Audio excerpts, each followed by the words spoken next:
गंभीर मामला है कि एक नरसंहार का आरोपी एक फर्जी प्रमाण पत्र के आधार पर कोर्ट की आंख में धूल झोंककर न्यायालय को धोखा देकर जमानत पर बाहर है। तो कायदे से तो आज के आज इसकी बर्खास्तगी होनी चाहिए, इनको बेऊर जेल में भेजना चाहिए। लेकिन बिहार में पलटू राम की सरकार है, अंधेर नगरी चौपट राजा के हालात है, इसलिए कुछ नहीं हो रहा।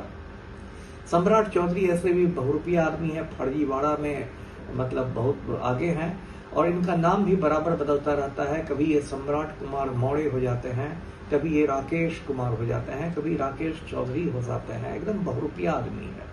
और बिहार विद्यालय परीक्षा समिति ने इनके बारे में बताया है कि ये मैट्रिक में फेल है। 2025 में बिहार विधानसभा का चुनाव होगा। लगातार सत्ता पक्ष से लेके विपक्ष एक दूसरे पर गंभीर आरोप लगा रहे हैं और इसी कड़ी में नेता प्रतिपक्ष तेजस्वी यादव पर हमेशा सम्राट चौधरी हमलावर रहते थे और तेजस्वी यादव को ये कहते थे कि 9वीं फेल के हवाले बिहार की जनता कभी बिहार देने का काम नहीं करेगी। लेकिन एक बार फिर से सम्राट चौधरी विवादों में घिरे हुए हैं। प्रशांत किशोर ने सीधे तौर पे सम्राट चौधरी के कुंडली को खंगालने का काम किया और प्रशांत किशोर के गंभीर आरोप के बाद बिहार की सियासत में भूचाल मच गया और इस पूरे मामले को लेके जो सम्राट चौधरी के कई नाम और मैट्रिक किस साल में पास होने का जो सवाल महिला पत्रकार ने किया था, इसको लेके सम्राट चौधरी की बोलती बंद महिला पत्रकार ने कर दी थी और प्रशांत किशोर के हमलावर के बाद कहीं ना कहीं बीजेपी जो है वो बैकफुट पर है। इस पूरे प्रकरण में बात करने के लिए हमारे साथ पूर्व आईपीएस अमिताभ दास सर है। सर, सम्राट चौधरी का जो मामला तुल पकड़ लिया है, महिला पत्रकार ने पहले पूछा कि आप मैट्रिक कौन साल में पास किए हैं, तो कहीं ना कहीं सम्राट चौधरी जवाब नहीं दे पा रहे थे। और प्रशांत किशोर के जो आरोप है, नीरज कुमार जो एमएलसी हैं जेडीयू के, वो भी पहले सवाल उठा चुके हैं आखिर कि सम्राट चौधरी के कई जन्मतिथि हैं, कई नाम है, आखिर इस पूरे आरोप पर क्या कहेंगे, कितनी सच्चाई है नीरज कुमार और प्रशांत किशोर के आरोप? देखिए, ये जो बिहार के उप मुख्यमंत्री हैं, डिप्टी सीएम है सम्राट चौधरी, ये एक खूनी है, हत्यारा है, कातिल है, मर्डरर है, बहुत बड़े फर्जीवाड़ा वाले व्यक्ति हैं, बहुत बड़े बहुरूपिया हैं और कायदे से इनकी जगह पटना का बेऊर जेल है ना। लेकिन ये बिहार का दुर्भाग्य है कि ऐसे ऐसे गुंडे, मवाली, खूनी, हत्यारे लोग डिप्टी सीएम बन के बैठे हुए हैं। देखिए, मैं पूरा मामला बताता हूँ। प्रशांत किशोर ने भी इन पर क्या आरोप लगा है? इल्जाम लगाया है कि 1995 में मुंगेर जिला के तारापुर थाना क्षेत्र में 6-7 लोगों का खून हुआ था, मतलब वो नरसंहार हुआ था। 5 या उससे ज्यादा लोग यदि एक साथ मारे जाते हैं तो उसको नरसंहार कहा जाता है। और उसमें सम्राट चौधरी अभियुक्त थे और इनको जेल की हवा भी खानी पड़ी थी।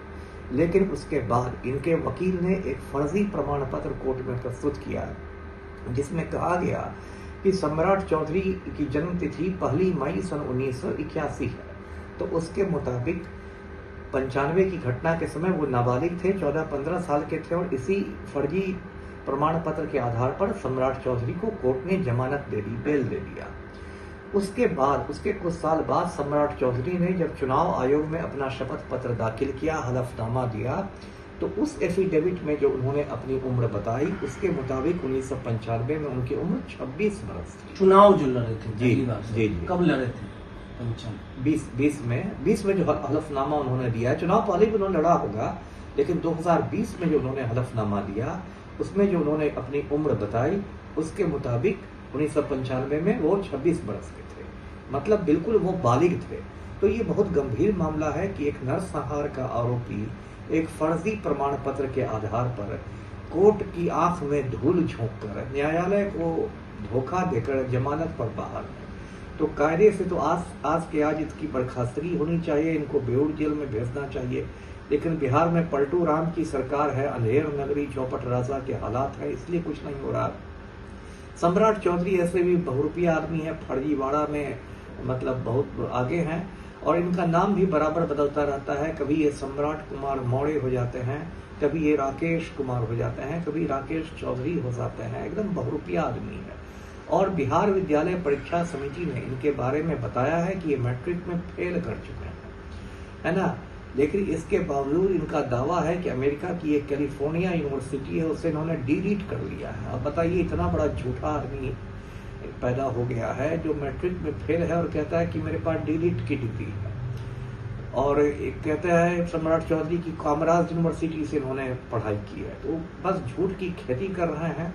अब बिहार का दुर्भाग्य ऐसे ऐसे लोग हैं। प्रशांत किशोर ने तो इनका नाम शिल्पी गौतम हत्याकांड में भी जोड़ दिया है, और प्रशांत किशोर का कहना है कि शिल्पी गौतम कांड में सीबीआई ने जिस राकेश कुमार को संदिग्ध बताया था, वो राकेश कुमार और कोई नहीं, सम्राट चौधरी ही है। तो ये बिहार का दुर्भाग्य है कि ऐसे ऐसे गुंडे मवाली डिप्टी सीएम महिला पत्रकार ने भी सवाल पूछा तो मैट्रिक पास का साल वो नहीं बता पा रहे। कैसे बताएंगे? पास किया हो तब ना बताएंगे। पास वो किया तो हो है तब ना कि बताएंगे। एफिडेविट में पूरा डिटेल है। अरे वो तो ऐसा जाहिल आदमी है, सम्राट चौधरी को एफिडेविट को हाफिडेविट बोलता है। अब मैं क्या कहूँ, ऐसे ऐसे जाहिल लोग बिहार पर शासन कर रहे हैं, तो बिहार का दुर्भाग्य है। क्या कहना है मुझे? क्या मांग करते हैं? मांग करता हूँ कि सम्राट चौधरी को तुरंत पटना के बेउर जेल भेजा जाए। जी, प्रशांत किशोर लगातार हमलावर है, एकदम सही हमलावर है, एकदम सही कुंडली खंगाल रहे हैं। इन लोगों ने लूट खसोट का बाजार गर्म कर रखा है। अब बिहार में भी एक जन जी क्रांति की जरूरत है। चलिए, सीधे तौर पे पूर्व आईपीएस अमिताभ दास सर थे, और जिस प्रकार से सम्राट चौधरी लगातार अपने नाम पढ़ाई को लेके सुर्खियों में बने हुए हैं, और जिस प्रकार से तमाम बातों को लेके पूर्व आईपीएस अमिताभ दास ने कहा, और कहीं ना कहीं प्रशांत किशोर लगातार सम्राट चौधरी पर हमलावर है।